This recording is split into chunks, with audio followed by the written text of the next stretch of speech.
speak with Shirley Whing Chow. She's a social emotional intelligence coach, also Amazon best-selling author. Hi, I'm so excited to be here.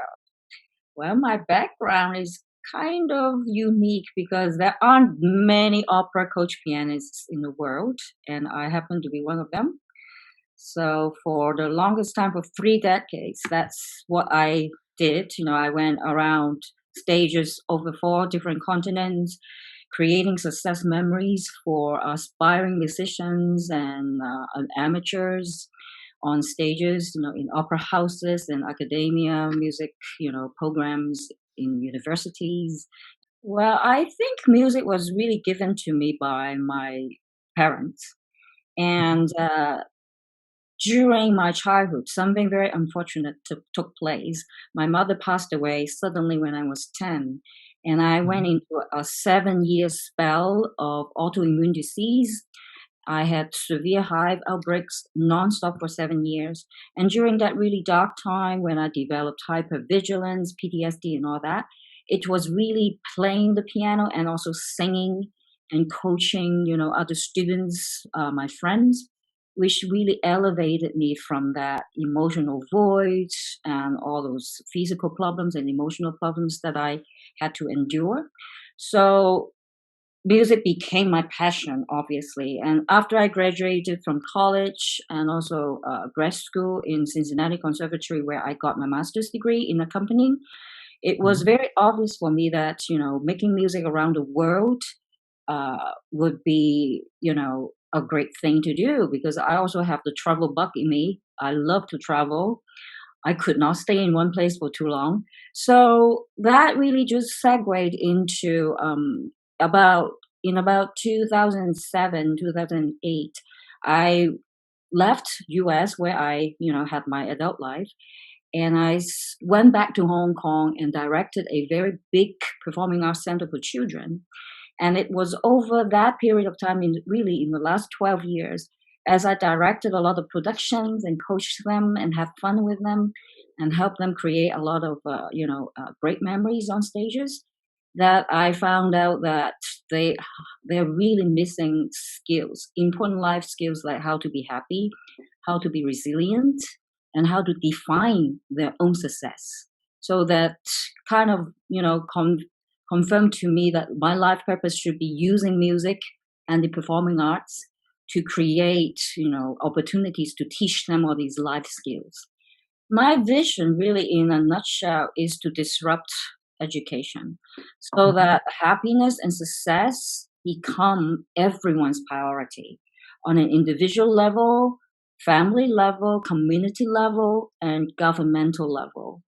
So, in order to implement that, I think what I've been doing is really just being in the community uh, as a musician and also as a social emotional intelligence coach and a Canfield Success Principles coach, using musical performance or storytelling. A lot of children and teenagers, because of their schoolwork, they have to get competitions, they have to win, they have to kind of boost their portfolio, right? And also, on the other hand, you will have like some retirees or parents who want to just, have some maybe hobbies. And so they would get into like music making, like musical singing, or acting. And so I use those channels to give them training.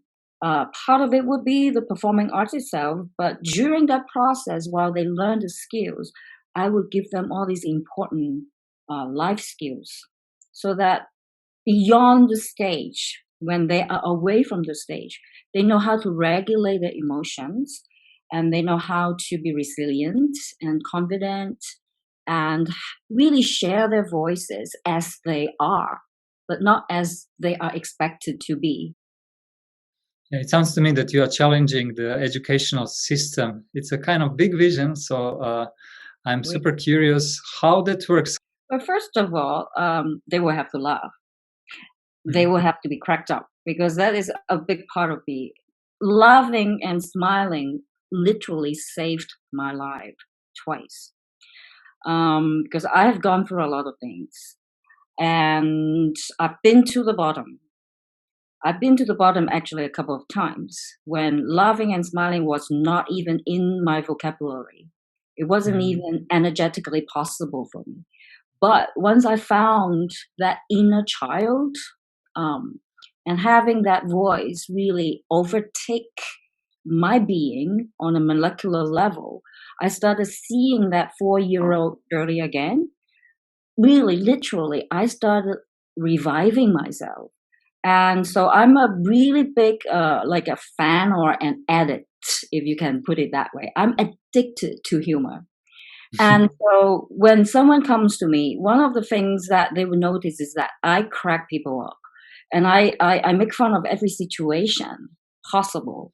So we learn to laugh with ourselves. And we also learn to be like very thankful for all the little things that we are able to do. So whether it is just, looking at maybe a script or a story or a song, like for example, Get Back Up Again, or Defying Gravity, or This Is Me, or whatever it is, Bohemian Rhapsody, whatever it is, right? So when they're learning all that, when they let me boost their entire, massage their whole brain, boost their immune system from the ground up, right? When they hear their voices and they realize how much they can accomplish, how much they know, how unique they are from the inside out, that's when they start seeing that all that negative self talk or limiting beliefs don't have to dominate, their being. And so slowly they will see that every lesson or every coaching or every encounter with me, because sometimes I speak internationally, right? They will just see that it's okay to be themselves and they have so much to offer. And so it's really a bit by bit, very authentic and raw kind of exchange, you know. And it's not just, bring science, neuroscience or theories and all that. That cognitive learning is not that. It's really just very from the body and from the soul and from the heart. And I know that you're also the president of the Women's Health Council, Hong Kong India Bilateral Council, and the Women's India Chamber of Commerce and Industry. So can you share a bit more about that role as well? Well, the Women's Wealth Council was something that I have taken on really just a few months ago because I have been speaking for the Women Economic Forum, a great platform for hundreds of thousands of women around the world that was initiated by Dr. Habeen Arora. And so they started this initiative back in April to really connect women entrepreneurs around the world and to create a web to induce commerce so that we can boost our social economic impacts, right? So at the time, when I was being invited to take on this project, I just thought, well, I have been really passionate about female empowerment, and also I have become an entrepreneur myself since last year. So it would be a great learning experience for me to share what I already know and also to have all kinds of different women, because you know how Hong Kong, because that's where I am, right? Hong Kong is very cosmopolitan and we have a lot of opportunities for women entrepreneurs. So it would be so great if I can just gather all their wisdom and just within our group, because we now have about 20 some members and we have just, formed in the last 4 months. So we just, share our wisdom and our expertise to begin with. And after that, we can branch out and we can connect with experts and change leaders from all over our web.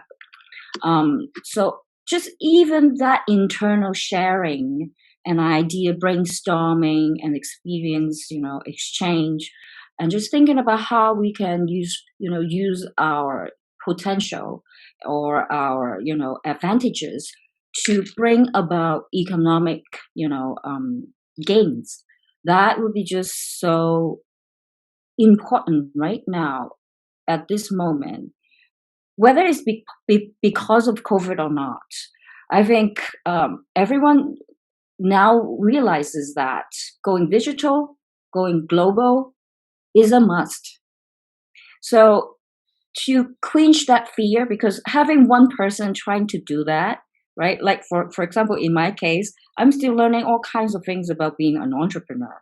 So it can feel very intimidating. It can be very lonely. You can like call it quits very easily. But if you're in a community like the one that you have, which is so amazing, when you're in a community of supportive souls, and they use their brain power and their experiences to leverage right with you, then it's so much easier for us to keep going, or just really to cut our learning in terms of time and effort. So that's I really am really looking forward to co-creating with all my members. So I think the biggest takeaway from this whole year, that I'm really trying to convey to my clients, and also my clients' parents, for example, Mhm. because I work a lot with children and teenagers, Children.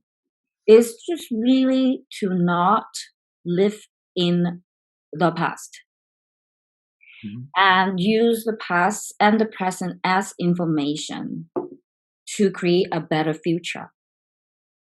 And 2030 is coming, and we have all these talks about having about 50% of the entire world workforce having to reskill and upskill.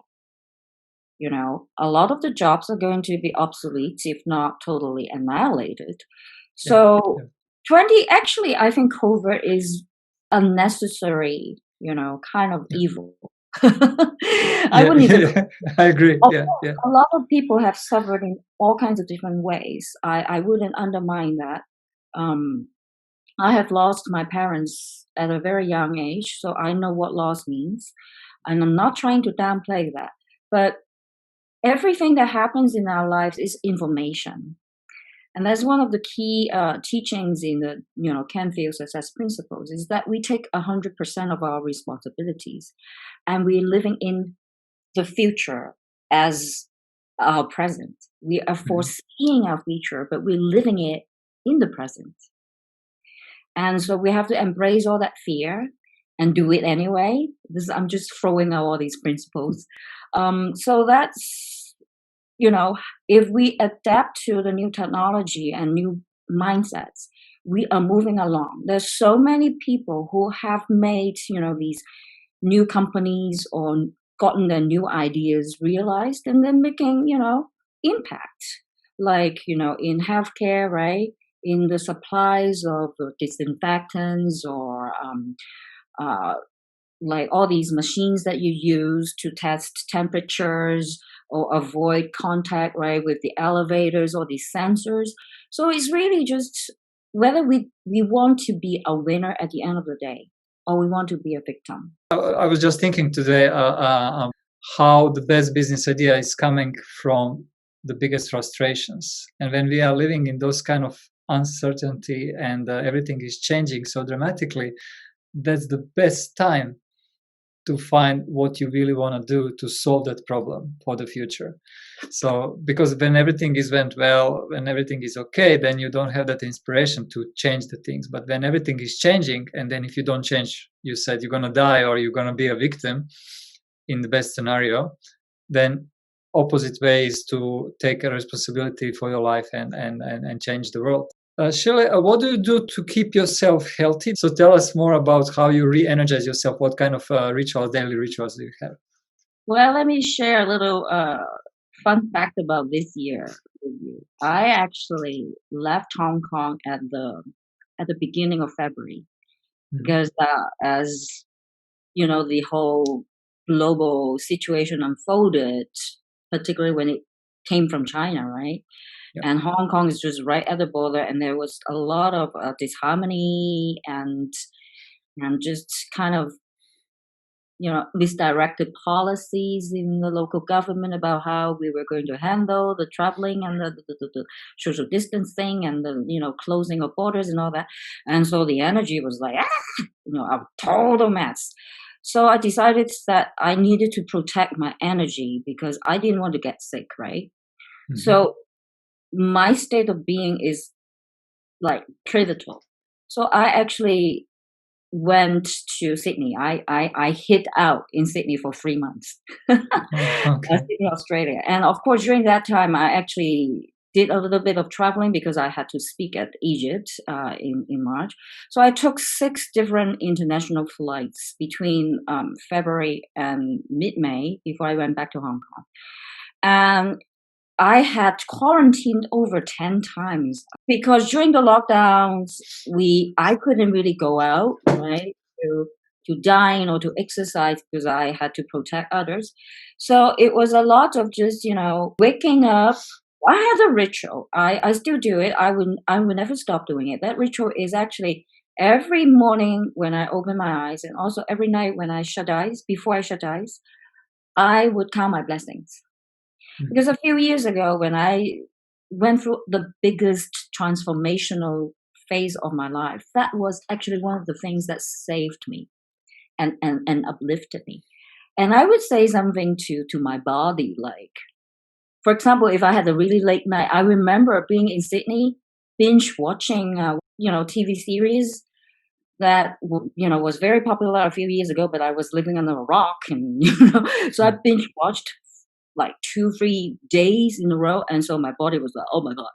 So I would thank my brain cells for holding up and not frying, and I would thank my stomach. I literally would thank every body part for holding up and still giving me the vitality or the health that I was enjoying. And also, of course, because I am, opera pianist, an opera coach. Like if I were writing something, I get stuck. I would just literally get up and listen to a song like Faith, Mm. Stevie Wonder, right? Ariana Grande, and I would just dance my anxiety away. And also gardening. Gardening is a huge thing for me because resilience, if you look at everything in nature, is just resilience Mhm. everywhere, right? And I also, cook a lot and really just really learning a lot of great things that I didn't have a chance to learn.